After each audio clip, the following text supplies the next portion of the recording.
Morning, guys. I'm Dave Canterbury with Self-Reliance Outfitters and the Pathfinder School. And I'm down here at the Pathfinder School Outdoor Classroom today to introduce to you a new product I've been kind of keeping close to the vest. Actually, it's two products, US made, that I wanted to bring to your attention that will release today, probably around 4 o'clock this afternoon, if I had to guess, in a limited quantity, because again, they are manufactured in the US.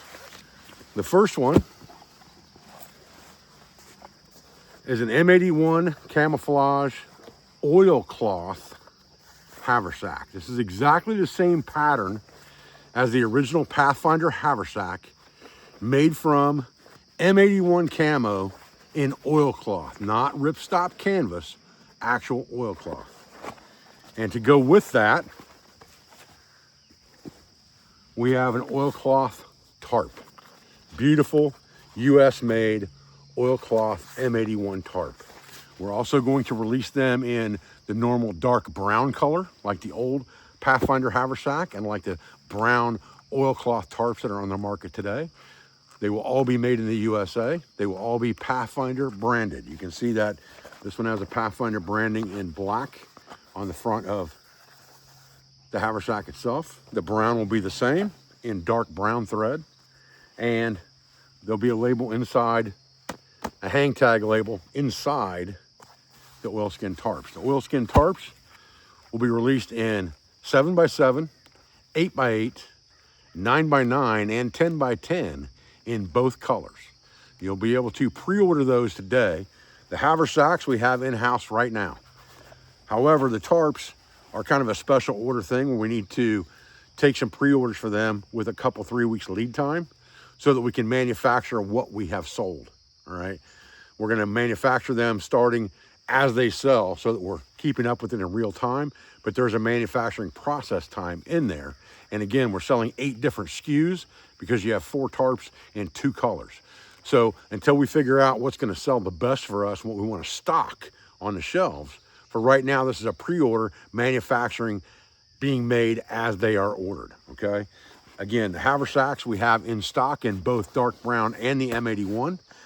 However, it would probably be best to order them at the same time you order the tarp and just wait for the tarp and get both of them shipped together. So you have a matching haversack with a oilcloth. This one happens to be an 8x8 tarp, which is my favorite size, is the 8x8. 10x10 is better for some configurations like tarp tents, things like that if you want to go that large. But an 8x8 is a more carryable tarp, in my opinion, because they weigh just under about 5 pounds, about 4.8 pounds for an 8x8 in oilcloth. I'm excited about this release. Let's set up a couple tarp configurations today just so that we can show the tarp, show what it looks like set up and things like that. We'll just use some normal configurations that we use out here at the Pathfinder School in every basic class. So let's get a ridge line up and get started. Now, just to give you a little bit of a heads up, this is the bag that I carry generally as my ropes bag. And it's just a mesh bag. It's a very heavy duty mesh. And my ridge line is right there at the top of that bag. And then I also have a roll of 36 bank line with the stakes so that my stakes are ready at hand. And then extra guy lines and utility lines inside for guying out the tarp and making extensions, as well as just a little bit of bungee in here. There's a couple bungee loops in here that are set up for high wind situations so you don't get all the stress on a tarp, okay? So we're gonna use this kit to set up today and our 8x8 oilskin, and we're gonna rock and roll some camo. All right, so this is my preferred setup initially if I've got decent weather for tonight. This is an 8x8. And what I've done is I have ran my ridge line, normal rapid deployment ridge line. Toggle off 2 prussiks, not a problem. Now in the center of my ridge line, where my center tie out's at, and you can see this has got 1, 2, 3, 4, 5 tie outs. 5 tie outs per side basically, and then it's got 1, 2, 3, 4, 5 across the back as well in the center. So you've got 5 tie outs along the center, 5 on each edge. So what I generally do with this center tie out is I pull it over the line just like this, and it's hard to do this one-handed.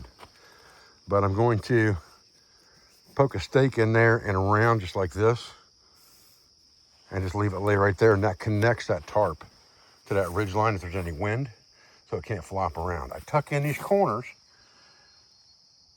and I stake it out right there so that it doesn't collect any water that may come in on this front edge if it were to rain a little bit.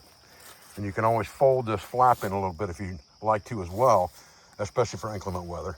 There's nothing wrong with doing that either, but it gives you a nice area back there that's dry oilcloth that you're sleeping on. And you've got a work mat out here as well. Like I said, you could fold that completely under if you wanted to. You could make that deeper if you wanted to by going one grommet back instead of in the center. But this is my preferred setup for a tarp like this.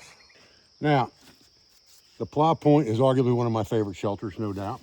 And that basically just involves taking one corner of a square tarp and connecting it to a tree and then guying out the other three corners.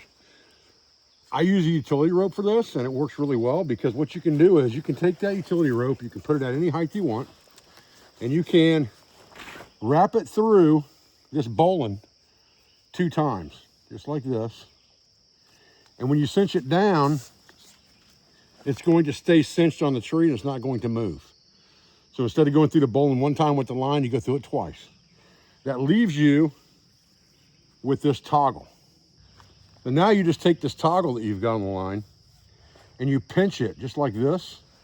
You push it up through the tie-out point. I can open my loop here, just like that. And it's going to stay right where you put it because friction is holding it right there, okay? Very simple. So this is our regular utility line, our pocket line. It's got 1 toggle on it, 1 bowline loop, and the other end has a stop knot, and this is about 6 feet long. I keep one of these in my pack, at the top of my pack in the brain, one in my pocket all the time. I'm just going to take that bowline loop, bring it around the tree, and I'm going to put this line through it 1 time and drop the toggle down. I'm going to come back around and put it in there a 2nd time. What that's going to do is when I tighten that up, it's going to stay at whatever height I want it on the tree. It's not going to move. Now I'm going to use this sliding toggle right here as my connection point for the tarp.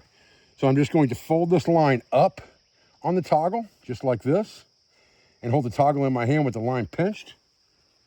I'm going to feed that toggle through my tie-out loop, just like this. And as long as that line's on the top, it's pulling down on top of the line and pinching, and it can't go anywhere. But if I need to get it undone, all I have to do is pull and slide. And it comes undone very, very easily and will come out of the tarp. So I'm just going to slide that toggle up to where I want it, come over the top of the toggle, push that toggle through my tie-out loop, just like this. Make sure that that line's on the top, pull it snug, and it's not going to go anywhere. Simple. Okay, with this system, all I've done is, instead of staking down the 3rd corner, I've guided it to a tree right behind me there, okay? What that does is it opens this whole shelter up in kind of a half lean-to configuration, but it allows you to basically just drop that corner down in inclement weather if you need to, and you automatically have your plow point. So you're going from a semi-lean to a plow point with a single connection on the tree. I really like that. Now, if I want to go straight back to the plow point from that, I didn't even move my bed.